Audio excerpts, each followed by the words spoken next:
How about the third one? Si Erik Erikson, psychosocial theory. So, ito si Erik Erikson. So, alamin muna natin yung dalawang konsepto niya. Meron siyang tinatawag na syntonic and dystonic.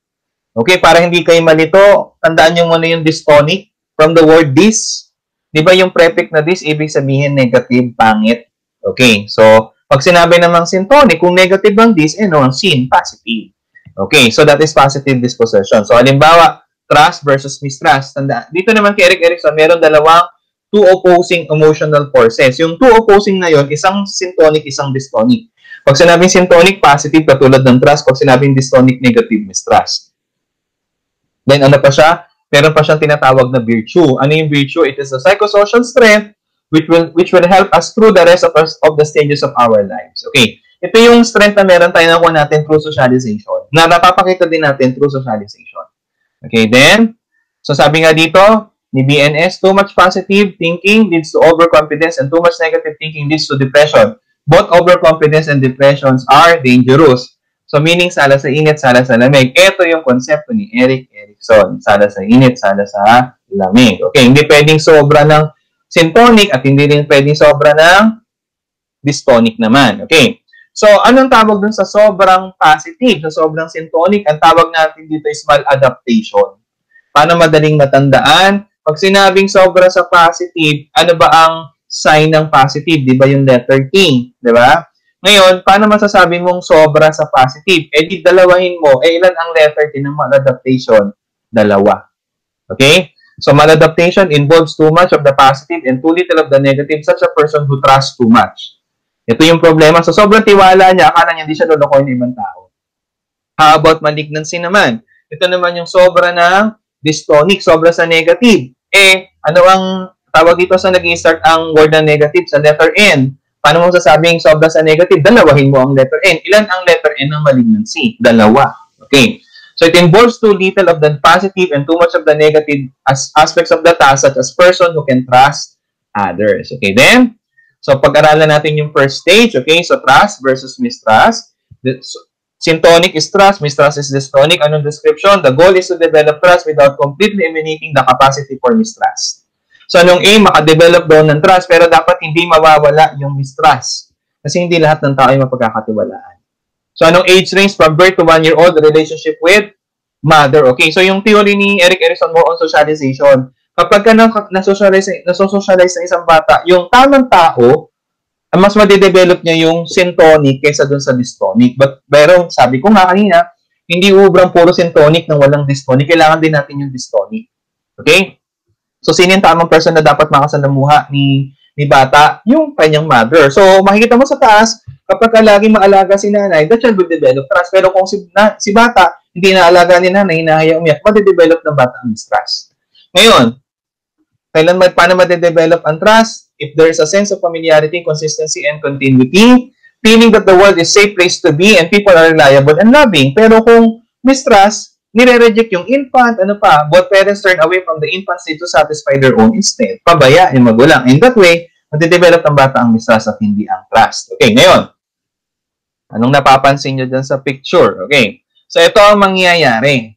Kung mapapansin nyo, yung babae, sa sobrang tiwala niya, na sinabi niyang pumunta ka doon, lagay mo yung mansana sa ulo mo at papanahin ko at wag ka magala, hindi ka tatamaan. Ano ang nangyari? Pinana siya. Tinamaan siya saan? Sa noo. Eh, ba't siya pumayag? Kasi nga sobrang tiwala. Ito naman, ano nangyari? Parang ginawa niyang alo ng kanyang sarili.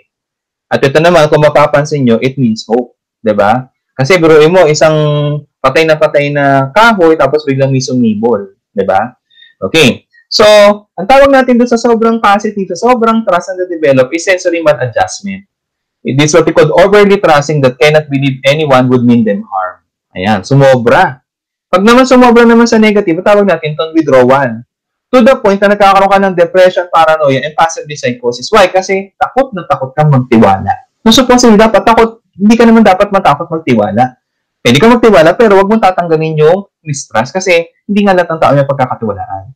Ngayon, ano yung dapat nating ma-develop? Hope. Ano yung hope? Strong belief that even when things are not going well, they will work out well in the end. Okay, then? How about the second stage? Autonomy versus shame and doubt. Kung mapapansin niyo yung bata, he wants to what? To pour milk doon sa kanyang cornflakes, di ba? Okay. So, ito na nating autonomy, self-govern, di ba? So, gusto ng bata, siya na. Yung mapapansin niyo mga bata, ako nang gagawa, di ba? May mga ganun. Autonomy yun.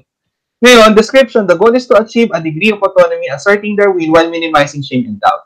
Madaling madedevelop ng batang autonomy kung nakadevelop siya ng trust sa una pa lang. Kaya, class, napaka-importante ng first stage. Ayan. Madevelop ng bata ang trust without eliminating the capacity for mistrust. Sinuulit ko yun, ha?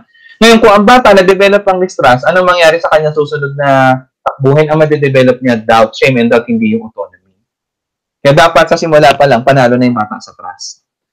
So, age range is 1 to 3 years old, relationship with what? With the father. Then, paano madedevelop ng batang autonomy? If we permit, we allow the father to explore and manipulate his or her environment. Hayaan mo siya to explore his or her own.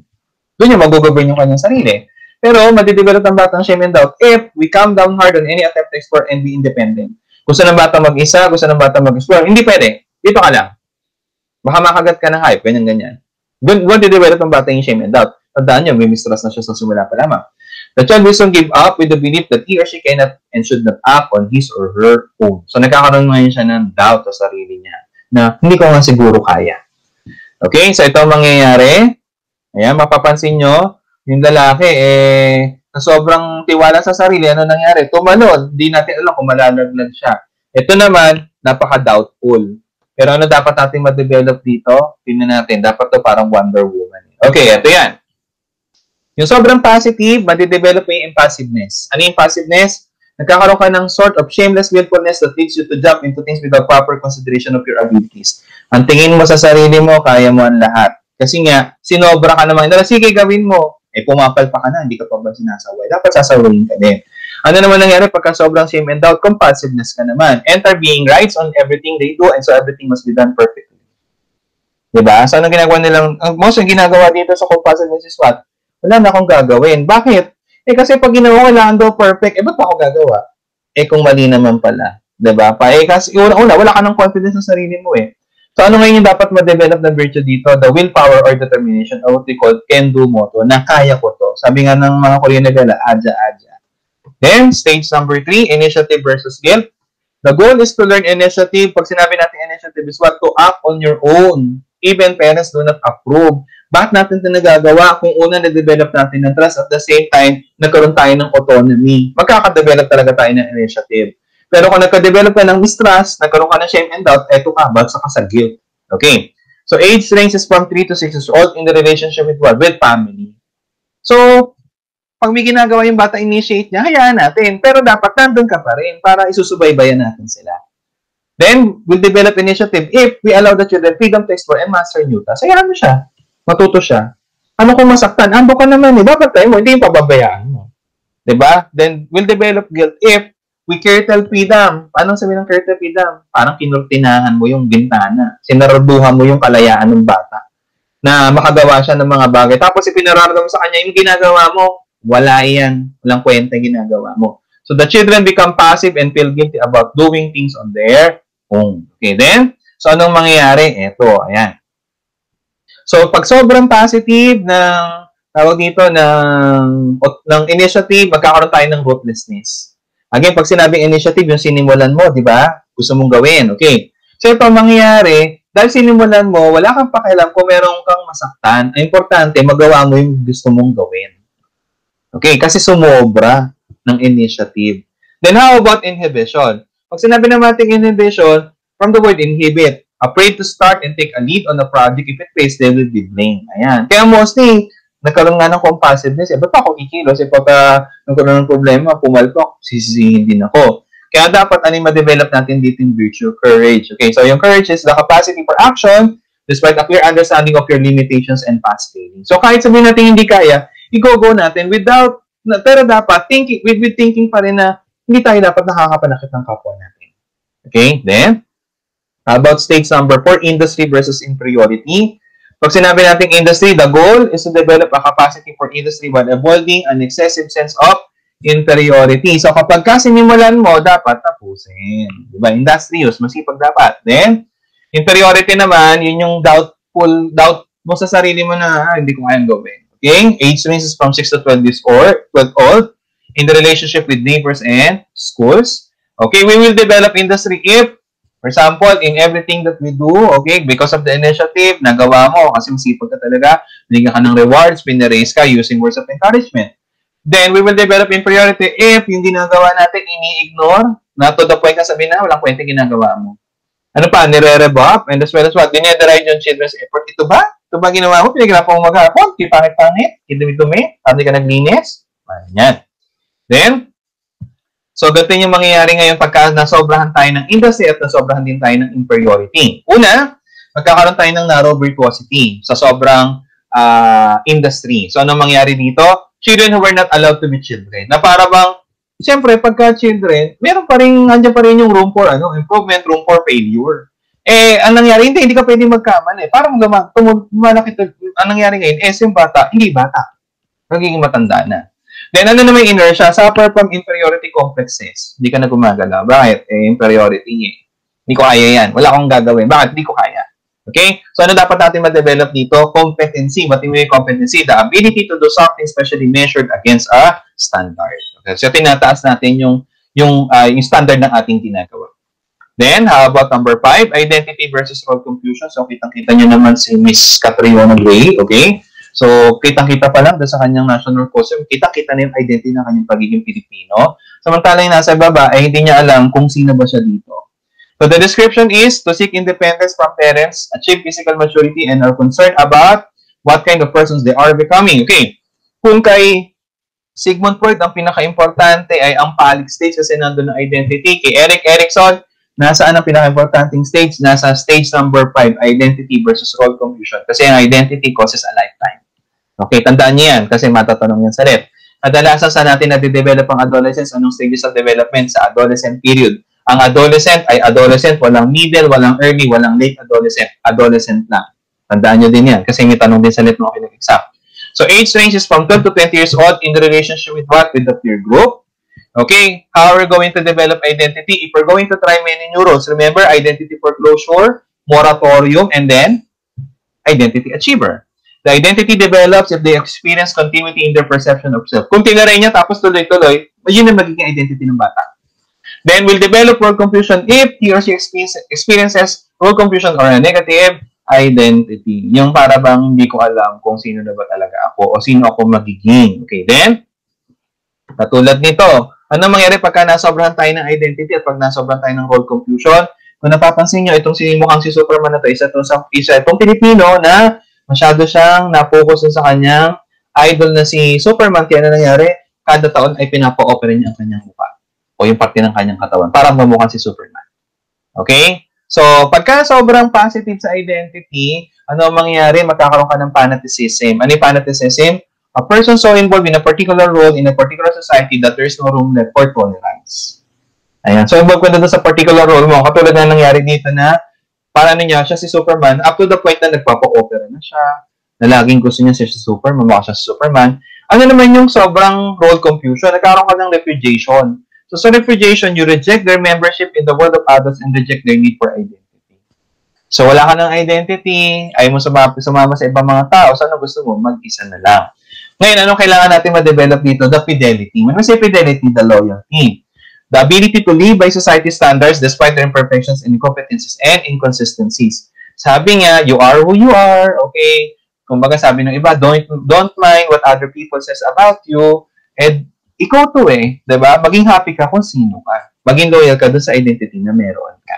Okay, then, how about pang-anim na stage, intimacy versus isolation? The goal is to reach out and make contact with other people and to piece one's identity with that of others to develop intimate relationships. Alam naman natin, di ba, pag nag-start sa kaibigan, pag nakita mo magkakasundo kayo, liligawan mo na. And then, kailangan yung ideas niya, yung mga thoughts niyo, iisa.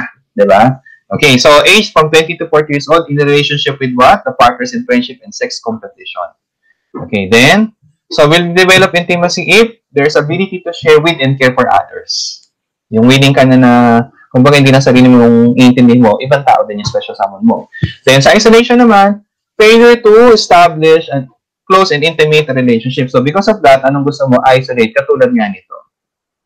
Kasi yun yung kailangan natin ngayon sa panahon ng pandemya. Ano? Social distancing, isolation. Okay, so, kasi dito sa picture, Kinuha ko to doon sa pelikula na nakalimutan ko yung pelikula. Momol. Ayan, yung Momol. Ayan. Di ba doon sa Momol, nakita lang sila, nakakilala. Tapos ano nangyari? May nangyari na. Ito naman na nangyari, a man in an island. Di ba? Pero ano yung virtue na dapat natin ma-develop? It is love. Okay. So, pag sobrang intimacy, ano nangyari? Will develop promiscuity. Ano yung promiscuity? Intimate to, freely to, easily, and without any depth of intimacy. Yung parang ba nakita lang kayo, sige, go na tayo. Sex na tayo. Parang gano'n. Parang kahit kanino pwede. Sobrang intimate mo na parang bang gusto mo lahat na makaniig ang bawat isa. Ayun. Malignancy naman is exclusion. Katulad nga ng ama niya ng island. Isolate oneself from love, friendship, and community and to develop a certain hatefulness in compensation for one's loneliness. Ayan. Medyo malungkot. You exclude yourself from other people, from the community, from the world. Okay. Then, ano dapat natin ma-develop? Love. Okay. Ano sabi doon sa love? Able to put aside differences and antagonism through mutuality of devotion. Siyempre, pag mahal mo, tatanggapin mo kung sino man siya. Then, how about the second to the last stage? Generativity versus stagnation. When we say generativity, the ability to generate what? Another human lives. Then stagnation, ayan. Pagka hindi na nasusi, tapos na yung pagkasusi, ano na nangyari? Wala na. Ganyan ka na lang. Okay, the goal is to have a sense of productivity and creativity. Age ranges from 40 to 65 in the relationship with partner. Okay, so we will develop generativity if we have something to do with the parental responsibility. You are already prepared to be a parent. Interest in producing and guiding the next generation. Gusto mo magkaanak at gusto mo magpalaki ng anak. Then, ano pa? Intense selflessness. Ano yun? Yung susubo mo na lang, bibigay mo pa sa anak mo. Dati nung dalaga ka, binata ka, mga damit mo, signature clothes. Kamusta naman yung may asawa at may anak ka na? Yun na lang nabibili sa palengke. Yung tinatawaran ng 150, tatawaran mo 130, 125. Mga ganun. Then, stagnation naman, kasi mas, ang ano mo kasi is after mo sa family. Ganun kasi ang parenthood. Then, stagnation will develop if condition in which individuals are not able to find meaning and purpose in life. Kasi nga, unang-una, nagkaroon na ng isolation doon sa una pa lang, di ba? Then, has little interest in self-improvement or in making contributions to society. Why? Siniclude mo na nga yung sarili mo, inexclude mo na nga yung sarili mo sa ibang tao sa mundo di ba? Then, so ano mangyari pagka sobrang developed ng generativity, sobrang developed ng stagnation, at ano yung kailangan natin na ma-develop ng virtue? Ito. So, overextension. Try to be so generative that they no longer allow time for themselves for rest and recreation. Ito na yung nangyari na para bang sinanay sa tatay na losyang na. Kasi halos inunawa nila yung kanilang mga anak. Hindi sila nagtira man lang ng konti sa kanilang sarili. Then, malignancy naman, rejectivity, too little generativity, and too much stagnation, and you are no longer participating or contributing to society. So, wala ka nang kino-contribute sa society. Why? Kasi, wala ka naman, kumbaga, nag-iisa ka lang din naman. At the same time, wala kang pakialam sa mundo Ayaw mo din magtiwala. Diba? So, ano dapat natin ma-develop na virtue that is caring? Compassionate or showing concern for others. Then, how about the last stage? Ego integrity versus despair. Description is the goal is to face reality, recognizing and accepting others. Ego integrity, yung pag-face mo dun sa, pagharap mo sa huling takip-silim ng buhay mo na mamamatay ka na. O ikaw yung tipo ng tao na kahit matanda ka na parang gusto ko magbubukaso, ala na, matanda na ako, wala na ako magagawa. Age ranges from old age to death in the relationship with mankind. We will develop integrity if we feel a sense of satisfaction with their life's accomplishment. Diba? You only live once, so whatever you want, gawin mo. Para sa dulo, walang regrets. Na mamatay ka man, no regrets at all. Then, despair naman, it is a feeling that the time is too short for an attempt to start another life and to try out alternative routes. Integrity, why? Kasi paano pa ako tatry? Isang taon na pala ikabubuhay ko, wala na din, mamamatay na pala ako. Diba? So, yun yung despair. Okay, so ito yung kay Erikson. Anong konsepto natin dito? May dalawang opposing forces, syntonic and dystonic. Pag sobrang syntonic ang na-develop, that is maladaptation. Pag sobrang dystonic, that is malignancy. And then, ang konsepto nito is dapat, yung mga tamang person na makaka-relate dapat ng mga bata, dapat tumutugon din sila. Pero take note, hindi kailangan puro syntonic at hindi kailangan puro dystonic, kailangan both. Okay? Ito yung nasabi natin, sala sa init, sala sa lamig. Okay? Then, ito yung mangyari kapag sobrang ego integrity at sobrang despair, ito na. Sobrang ego integrity, dahil nalive mo yung life mo to the fullest, nade-develop mo yung konsepto ng presumption. And what is presumption? You believe that you alone is right and does not respect the ideas and views of the young. Ageism to. Diba? Na para bang, ako papunta pa lang, kayo papunta pa lang, ako pabalik na. Para ba lahat ng Ako, bilang matanda, lahat ng sasabihin ko, tama. Kayo mga mali kasi mga kabataan kayo. Yun nangyari sa presumption. Pagka naman despair, sobrang despair, nagkaroon tayo ng disdain. Ano yung disdain? The person becomes very negative and appears to hate. Yung para bang, gusto ko na mamatay, hindi ako na mabuhay. Eh, kasi nga, yung mga pinagdaan mo, puro negative eh. So, ano dapat natin ma-develop dito? Wisdom. And what is wisdom? The ability to make sensible decisions and judgment based on personal knowledge and experience. So, dapat be open-minded and not narrow-minded pagdating sa mga suggestions sa mga mas bata sa iyo, and then try to, kumbaga, i-compensate mo yung idea mo dun sa idea nila, at least magsama. Di ba? Hindi masama yung idea ko kasi mas matagal ako sa iyo mas matanda ako sa iyo ng buhay. Hindi ganun dapat. Mali yun. Then, how about number 4? We have Lawrence Kohlberg stages of moral development. Okay, yan po si Lawrence Kohlberg. Okay, so meron siyang tatlong level, pre-conventional, post-conventional, and then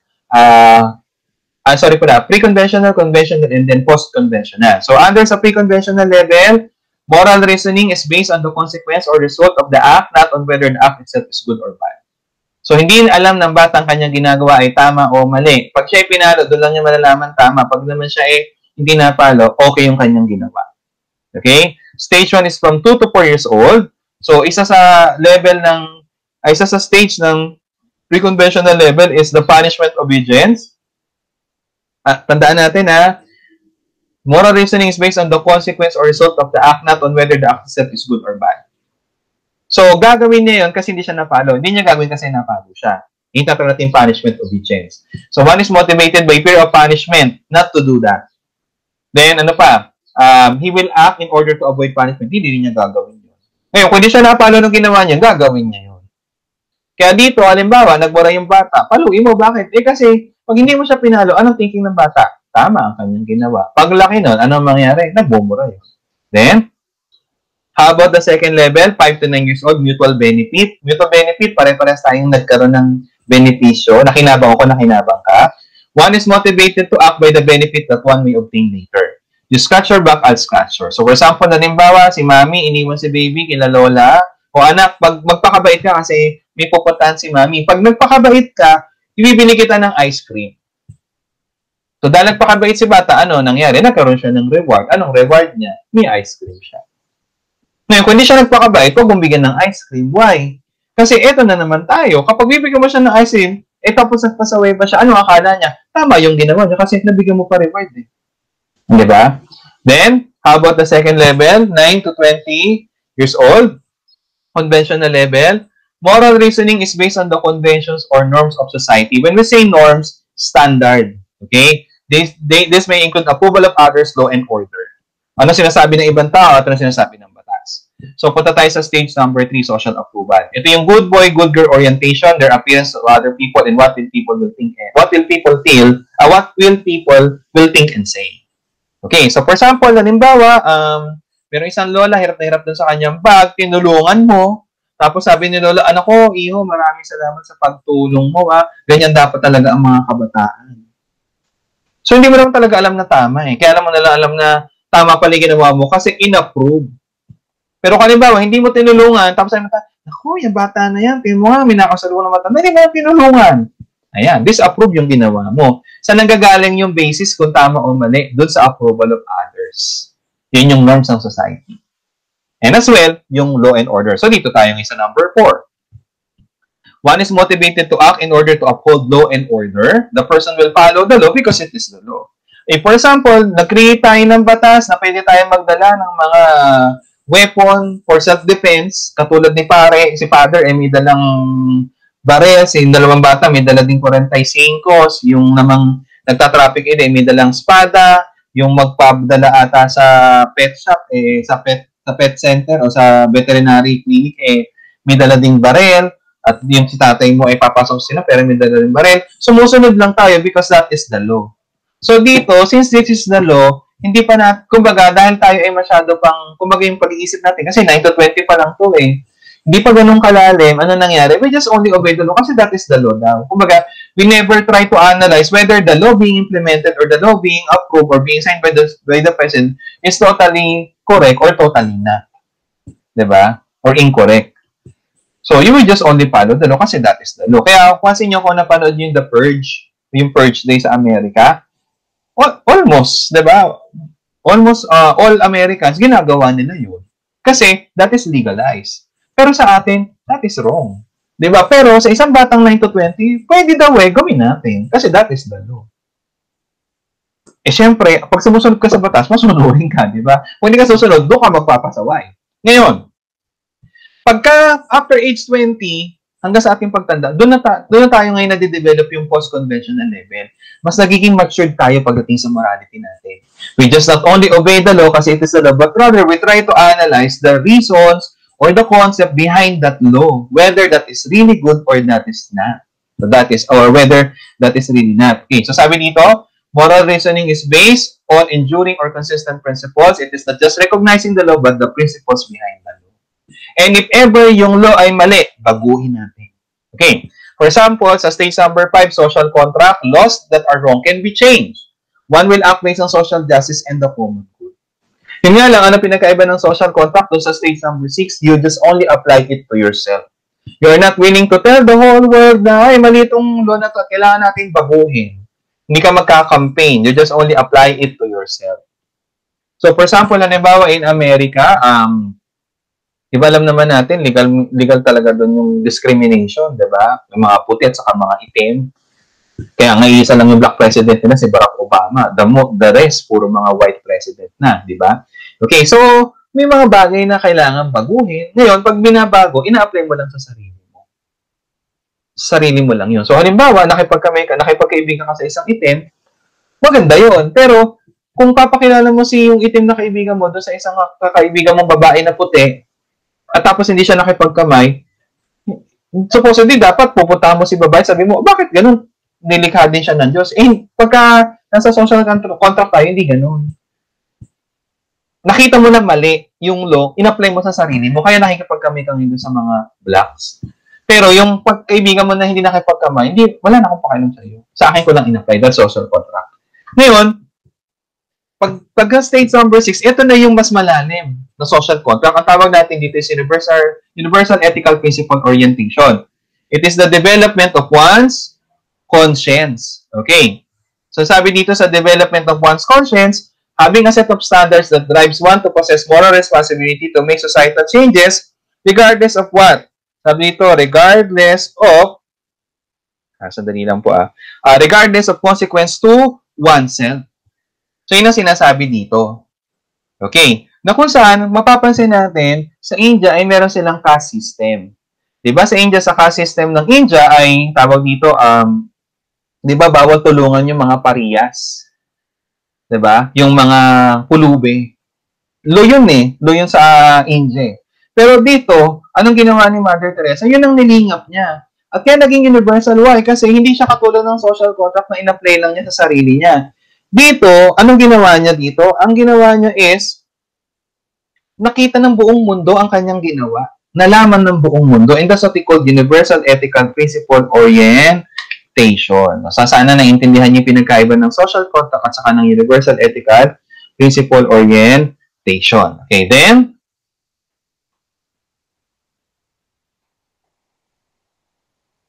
how about the next? Okay, we have Lev Vygotsky, Socio-Cultural Theory.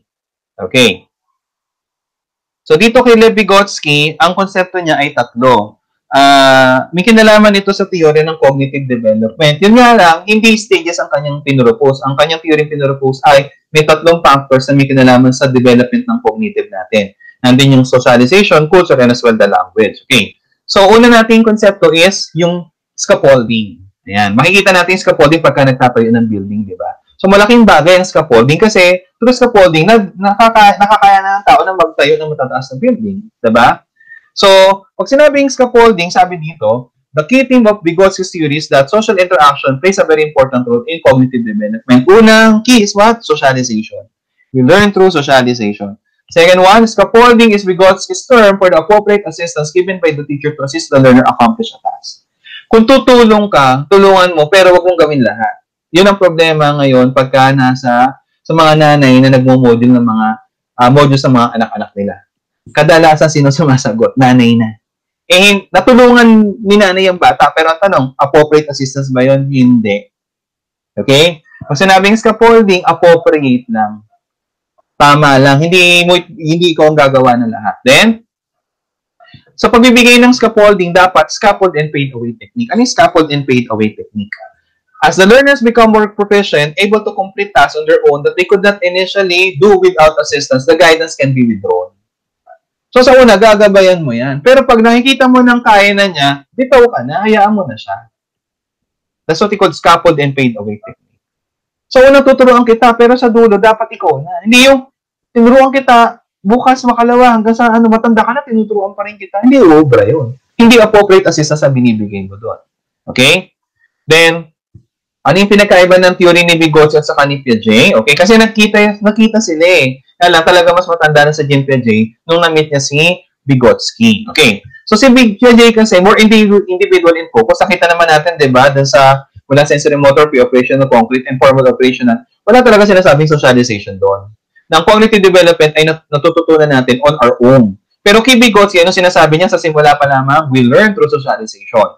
Then, Piaget believed that there are universal stages of cognitive development, which are the SPCF. Si Vygotsky, hindi siya nag-propose, but rather, nagsabi siya na may mga cultural factors sa cognitive development.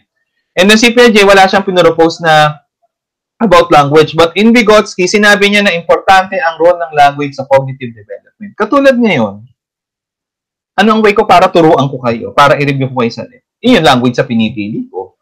Hindi ba? So, through language, kakaintindihan tayo. Ito to din yung kay Vygotsky. Okay, so una is the social interaction. Effective learning happens through participation in social activities, making the social context of learning crucial. Ayan. Kasi remember, di ba, bawat isa kanyang-kanyang schema, merong mabilis mag-process, merong mabagal, meron namang average lang. Ngayon, meron akong alam na hindi niya alam, na meron naman siyang alam na hindi mo naman alam, pero kung nag-socialization kayo, nagkaroon ng brainstorming, marami tayong alam. Diba? So, we learn through socialization. Kung hindi kayo nakikipag-socialize sa teacher niya, matututo ba kayo? Hindi rin. Diba? Then, the second one is the cultural factors. One's culture view about education, how children are trained early in life, all can contribute to the cognitive development of the child. Katulad sa picture na to, bakit ang mga batang Hapon hindi masyadong gamay magsalita ng English habang bata? Kasi in their culture, dapat ano muna? Nihongo muna. Unlike sa atin, gusto natin, paglabas pa lang ng bata, English speaking ka agad. That is our culture eh. Diba? Hindi sinabi ba natin magagandang mata? Hindi. Beautiful eyes, beautiful eyes. Oh, diba? Then, how about the third one, the language? Language opens the door for learners to acquire knowledge that others already have. So, in other words, yung kaalaman na meron ako, the means for me to communicate with you is using the language. So, ito yung sinasabi ni Lev Vygotsky. Okay, then, for example, isang bata magpapabukas ng bag. Pag bubuksan mo yung bag, huwag mong totally buksan lahat. Yung enough lang na kung saan, doon lang nahihirapan yung bata na magbukas. Yun siya. Pero sa simula, di ba, hindi nabuksan ng bata, kaya nga humintulong sa iyo eh. Pag bibigyan mo ng tulong, scaffolding dapat appropriate. Okay, so ano gagawin natin? Pag bibigyan natin ng scaffolding, konti lang. Tapos bandang huli, hayaan mo siya ang magbukas. Ang tawag natin dito is what we call the potential level and the actual level. Yung batang hindi mabuksan ang bag, nahihirapan siyang buksan ang bag, ito yung actual level. Bakit? Kasi wala naman siyang nagawa. Bakit? Walang assistance na nakuha. Walang scaffolding na nakuha. Pero yung bata na tinulungan lang natin mag-unsip ng mahirap na portion ng kanyang zipper, and then hinayaan natin siya na magbukas totally ng buong bag niya, ay natawag natin potential level, which is with assistance. So, ang tawag natin sa dalawa na ito, tinatawag natin zone of proximal development. Pag sinabi natin zone of proximal development, the difference between what the child can accomplish alone and what she can accomplish with the guidance of another. Alam natin na pagkabata, hindi talaga niya magagawa. Zero at all. Diba? Pero kung with the assistance, with the right assistance given by the adult, alam natin meron siyang makukuha. And this is the formula of zone of proximal development, wherein the potential level minus the actual level. Lagi mababa ang actual level kumpara ang mas mataas lagi ang potential level. Okay, and remember, when we give assistance, hindi lifetime, sabi nga, scaffold and fade away technique. Okay, then, mostly din, dapat ang nagbibigay ng scaffolding, okay, is yung mga more knowledgeable others. Sino yung more knowledgeable others or MPOs? With the guidance of the competent adult or more advanced peer, the child can perform at a higher level of competency, particularly sa potential level. Kasi ang potential level is with assistance, unlike ang actual level ay walang assistance. Okay? Tandaan, Anong ibibigay natin na guidance? Scaffolding na. Then, how about the last? Yuri Bronfenbrenner's ecological theory. Yung kanyang theory ay may kanalaman sa sistema ng ecosystem o ecology na kung saan pagka nawala yung isa, apektado ang lahat. Okay? Halimbawa, nagtagtuyot. Pag tagtuyot, wala makakain yung mga zebra. Pag namatay yung mga zebra, wala makakain ng deer. Pag wala makakain ng mangyari, mamamatay. Apektado. Ano lang nawala? Grass. Pero lahat apektado hanggang dun sa pinakatap ng food pyramid nila. Okay. Then, the basic concept, Bronfenbrenner's model, also known as the bioecological system theory, presents child development within the context of relationship systems that comprise the child's environment. Okay, so ang bata, tawag dito, kung ano man siya ngayon, hindi dahil sa magulang lang niya. Maraming level ng environment na kung saan yun yung nagiging dahilan kung bakit siya nagiging ganito ngayon. So it describes the multi-part layers of environmental that has an effect on the development of the child. Take note, multi-part, different layers. So meron tayong 5 layers na i-discuss. So each layer has different structures, so i-discuss natin. Pero bago yun, pag-aralan din natin dito yung ripple effect. Changes or conflict in any one layer will ripple throughout others layers. Ang sinasabi ko dito is, pag nagpata ka ng tubig sa isang kalmadong tubig, anong mangyari? Makikreate ng small wave. Natawag doon is ripple. Yung ripple na nakikreate na yan ay makapupunta hanggang dulo. At kung sa dulo ka magpapatang, makikreate yan ng ripple hanggang makarating sa dulo. Anong gusto kong ipaunawa sa inyong konsepto? Sa 5 layer, malayo man o malapit sa bata, still it can affect the child, directly or indirectly. Ang namatay ay ang nanay niya, pero maapektuhan ng bata. Ang na-promote ay ang tatay niya sa trabaho, hindi siya ang na-promote, hindi yung bata ang na-promote, ang tatay niya, pero maapektuhan pa rin ang bata. Okay, so ito yung sinasabi natin na 5 layer, okay? MIME XMAC, ang aking palatandaan dito. Ano yung MIME XMAC? Microsystem, yung M is a MIME mesosystem, yung X, exosystem, yung MA sa MACH, macro, and then the last is the chronosystem. So kung mapapansin nyo class, ito yung bata sa gitna. Okay? So whatever happens doon sa family, apektado siya. Whatever happens in the exosystem, apektado pa rin siya. Whatever the macro system is or the chronosystem is, apektado pa rin ang bata. So parang ripple effect. Magpataka ng tubig dito sa chronosystem, gagawa ng ripple effect, aabutan yung bata. Magpataka dito, halimbawa sa macro system na layer, gagawa pa rin ng ripple, apektado pa rin ang bata. Eh, doon ka pa magpatak sa macro, gitnang-gitna, andun din yung bata. Apektado ang bata. So, i-discuss natin isa-isa. Unahin natin yung microsystem. So, sa microsystem, from the word micro, maliit na community, kumbaga barangay level lang. Okay? So, nandito yung family, school, neighborhood, play area, daycare center, as well yung places of worship, yung health center mo. Diba? So, kasama yun sa microsystem. So, kung mapapansin nyo dito, paano natin i-define ang microsystem? Yung mga family, school, neighborhood, play area, daycare, places of worship, at saka yung sa mga clinic, nagkakaroon ng direct interact ang bata sa kanila. O sila doon sa bata. Yun ang microsystem. So, microsystem is the layer nearest the child. It comprises the structure which the child directly interacts with. Sabi ko nga kanina, directly interacts with. It includes the structures such as one's family, school, and neighborhood. It covers the most basic relationship and interactions that the child has in his or her immediate environment. And that is what we call microsystem. Pag sabi pa dito, the microsystem relationship effects happens in 2 directions. May tinatawag siyang bidirectional influences. Both away from the child and towards the child. Halimbawa, balikan natin. Umiyak si bata, si nanay to the rescue. So, the bidirectional, why? Dahil kinomfort o kinare ni nanay si bata, naramdaman ni bata na love ako ng nanay ko. One direction yun. Ngayon, dahil naman na-comfort yung bata, nag-smile siya doon sa nanay niya, na-comfort naman yung nanay na tamang ginagawa ko kasi nag-smile sa akin yung anak ko. That's what we call bidirectional influences. And then, how about the mesosystem? Kung mapapansin yung mesosystem sa picture, hindi siya umalis doon sa layer ng microsystem. Bakit kaya? Okay. Ang definition kasi nito ay ganito. Ang mesosystem kasi, ang microsystem, yung bata nagkakaroon ng direct interaction with the people around sa microsystem. But in mesosystem, hindi yung bata nagkakaroon ng direct interaction, but rather, yung mga tao sa family, school, neighborhood, daycare, peers, doctors, office, places of worship, sila mismo ang nagkakaroon ng direct interaction sa isa't isa. But still, it can affect the child. Halimbawa, pumasok ko sa klase ko ng elementary, ibabatuhin ng teacher ko ng chalk sa akin tumama. Pag uwi ko, tinutokso ko ng mga klase ko. Sabi niya, binato ng chok ni ma'am, binato ng chok ni ma'am. Natinig ng nanay ko. Sabi ng nanay ko, ano nangyari? Binato po ko ng chok. Pero hindi po talaga ako yun. Anong ginawa ng nanay ko? Pumunta sa school. Sino nakipag-usap sa teacher ko? Hindi ako, nanay ko. Nagkasundo sila. Ang tanong, may epekto ba sa akin yung meron? Kasi kung magpapasabi ako, masusumbong ako ng teacher ko doon sa nanay ko. Ngayon, halimbawa, may pa-field trip si ma'am, ayaw kong pasamahin ni nanay kasi natatakot siya. Pero sinabi ko, kasama naman yung teacher eh. Si ma'am ganito eh. O, sige, papayag ako. So, in other words, class, pag sinabing mesosystem, itong mga struktura na to, ayan, itong group of peoples na to, sila mismo ang nagkakaroon ng interaction sa isa't isa.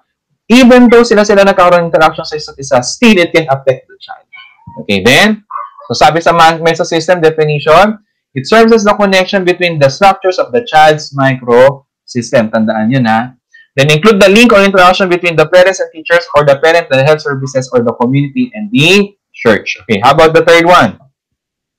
Exosystem. So exosystem, anong focus na ngayon? Extended family, friends or family, mass media, okay, andyan yung workplace, nanay, community and health welfare services, school board, legal services, neighbor, and as well yung city. Ito yung pinakabayan. Okay, example, sa places of sa workplace ni nanay. Na-promote si nanay. Sino na-promote? Ikaw. Hindi naman. Ay, sorry pala. Sino na-promote si nanay? Hindi ikaw. But the question is, yung ba promotion ng nanay mo maapektuhan ka? Ang layo na nung exodus sa bata Diba? Still maapektuhan ka. Why? Kasi pagka na-promote si nanay, pwede kanya ibili ng laptop. Pwede magpakabit ng wifi.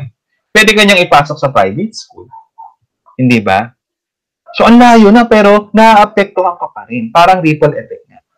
Then, exosystem, it refers to the bigger social system in which the child does not function directly. So, hindi na to barangay, city na to. O munisipyo na.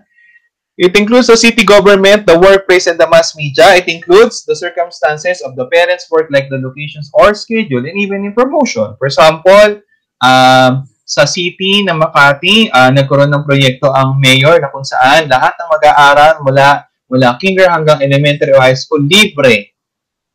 Ang bag, ang sapatos, ang uniform. Sino nag-create ng batas? Ang mayor. Ang tanong, anong kinalaman ng bata doon? Wala. Pero dahil ba doon sa proyekto ng mayor, maapekto ng bata? Definitely yes. Okay, so yun yung exosystem. And then, how about second to the last, we have the macro system. Sa macro system, it is the broad ideology, laws and customs of one's culture, subculture, or social class. Ayan yung macro system. So, macro system, it includes the cultural values, custom, and laws. The belief systems contained in one's macro system permits all the interactions in the other layers and reaches the individual. So, ito, yung bata na Amerikano, hindi pa pinapanganak, pero masisigurado nila na yung bata, pag ipinanganak, ay lalaking independent. Why? Kasi that is the culture ng macro system sa Amerika, particularly in America. Now, in USA, most of the young people are expected to be more independent by the time they end their teenage years. So, in their culture, pagka 18 ka na, anong mangyari? You have to what? To leave your parents' houses at anong mangyari? You're going to live on your own. Diba? That is their culture. So, yung bata, hindi ba ipinapanganak, pero kaya ng apektuhan. Diba?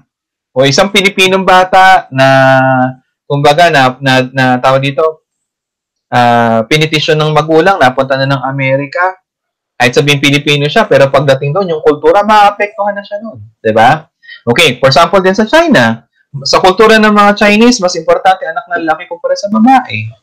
Kaya big deal ang lalaki, tagapagmana ang lalaki. Bakit siya magpapanatili ng apelido ng kanilang pamilya? Kaya nangyari sa kultura ng mga Chinese, kahit sabihin ikaw ang pinakamatanda, ikaw ang ate, pero bandang huli, parang lumilitaw, ikaw ang bunso dahil susunod ka dun sa bunso niyong kapatid kasi siya ang lalaki. So, take note, hindi pa pinapanganak yung lalaki, pero maganda na yung future na naghihintay sa kanya, di ba? So, that's what we call macro system. And then, halimbawa, laws, di ba? Halimbawa, ikaw, Pilipino ka. Sa batas natin ay tayo ay walang K-12. Pagpunta mo ng ibang bansa, may K-12 doon. Apektado yung paghahanap mo ng trabaho. Kaya nga nangyayari is, professional ka dito, pagdating doon, assistant ka lang ng professional. Okay, then, how about the last, the element of time, which is the chrono system. So, chrono system, it covers the element of time as it relates to a child's environment. External is the time of other siblings coming or the timing of a parental separation or even death. O, for example, halimbawa, bakit ang panganay masabi natin laging responsable. Bakit ang bunso masabi natin bunso? Kasi nakadepende din doon sa panahon na pinanganak sila eh. Diba? Dahil una kang pinanganak, sa'yo na-focus ang trabaho. Eh, ikaw bunso ka na kasi eh. Diba? May mga ate at kuya ka na gagawa ng trabaho ng iba eh. Pero kung babalik na rin natin, magkakabaliktad kayo. Diba? Ikaw na panganay maging bunso, ngayon, dati kang responsable, ngayon irresponsable ka. Yung bunsong irresponsable, ngayon, dahil kung siya ang maging mauna si papanganak, magiging irresponsable siya. Diba? O halimbawa naman, ano yung pinanganak ka, nung namatay ang tatay mo, ano kinamalak naman ang pagkamatay ng tatay mo sa iyo? Eh, maaaring sila ate at kuya nakatikim ng private school. Bakit? Kasi buhay pa si tatay.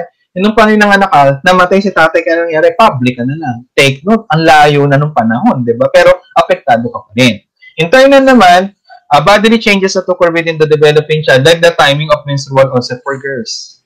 So, kung early maturers ka, yung mga kasabayan mo, mga binata o dalaga, o mga klase mo, eh ano, uhugin pa ikaw, ano, nagbibinata, nagdadalaga ka na. Bakit? Eh kasi maaga kang nagkaroon ng menstruation.